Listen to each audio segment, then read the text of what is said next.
नमस्कार, मी संदीप जाटार। आता आपण दहिवडी नगरपंचायतीच्या हद्दीत असणारा तुपेवाडी रस्त्यावरती उभे आहोत।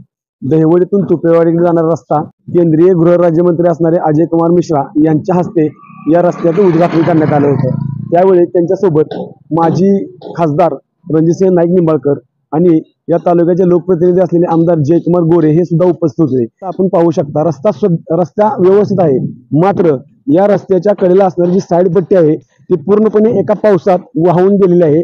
आपण बघू शकताय ही वाहून गेलेली साईड पट्टी खचलेली आहे। या ठिकाणी तुपेवाडीला जाण्यासाठी हा मुख्य मार्ग आहे। त्याचबरोबर मुलांचं शासकीय वसतिगृह आहे, अकॅडमी या रस्त्यावरती आहेत। येणं जाणं खूप मोठ्या प्रमाणात असून सुद्धा या रस्त्याची अशी अवस्था असेल, अजून एक पाऊस झाला तर हा रस्ता पूर्णपणे उखडण्याच्या मार्गावरती आहे। त्यामुळे हा रस्ता दुरुस्त होणार सर्वसामान्यांसाठी केलेला आहे का फक्त ठेकेदारीसाठी केलेला आहे, हा मोठा प्रश्न निर्माण झालेला आहे। एकंदरीत प्रकार पाहूया सविस्तर बातमीमधून। दहिवडी तुपेवाडी रस्त्याची साईड पट्टी गेली वाहून, ठेकेदाराच्या कामावर जनमानसातून उठतंय प्रश्नचिन्ह। पाहुयात सविस्तर बातमी।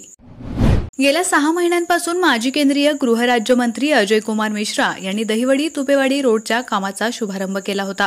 वावरहिरेच्या पांढरे कन्स्ट्रक्शनच्या माध्यमातून करण्यात आलेल्या या रस्त्याचं मात्र 6 महिन्यातच खच्चीकरण होऊन पहिल्या पावसातच रस्त्याची साईड पट्टी वाहून नेण्यात पावसाला यश आलंय।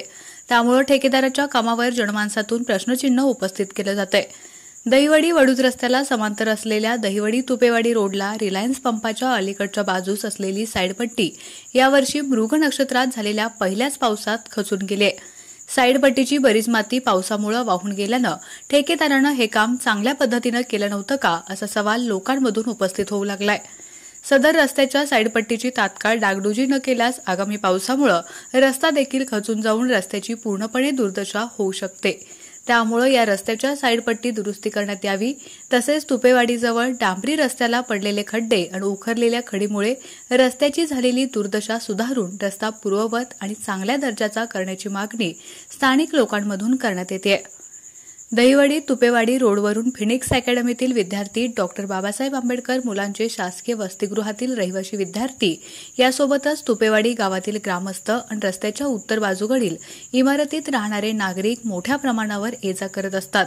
माजी केंद्रीय गृहराज्यमंत्र्यांनी माजी खासदार रणजितसिंह नाईक निंबाळकर, मानखटाव तालुक्याचे विद्यमान लोकप्रतिनिधी आमदार जयकुमार गोरे यांच्यासह अनेक मान्यवरांच्या उपस्थितीत या रस्त्याच्या कामाचा शुभारंभ केला होता। शासनातर्फे मोठ्या प्रमाणावर निधी खर्च करून ग्रामीण भागात देखील रस्त्याचं जाळं निर्माण करण्याचा प्रयत्न सुरू आहे। मात्र ठेकेदाराच्या अशा कचखाऊ कामाच्या पद्धतीमुळे शासनाचा रस्त्याच्या डागडुजीवर व्यर्थ खर्च होत आहे। पंतप्रधान सडक योजनेतून करण्यात आलेल्या या रस्त्याच्या कामाची डागडुजी परत होणार का? संबंधित ठेकेदारावर केलेल्या कचखाऊ कामाच्या पद्धतीमुळे शासनाचा व्यर्थ पैसा वाचवा यासाठी सार्वजनिक बांधकाम विभागाकडून कारवाई करण्यात येणार का, हे पाहणं आता उत्सुकतेचं ठरणार आहे। आपला आवाज न्यूजसाठी एकनाथ वाघमोडे, दहिवडी।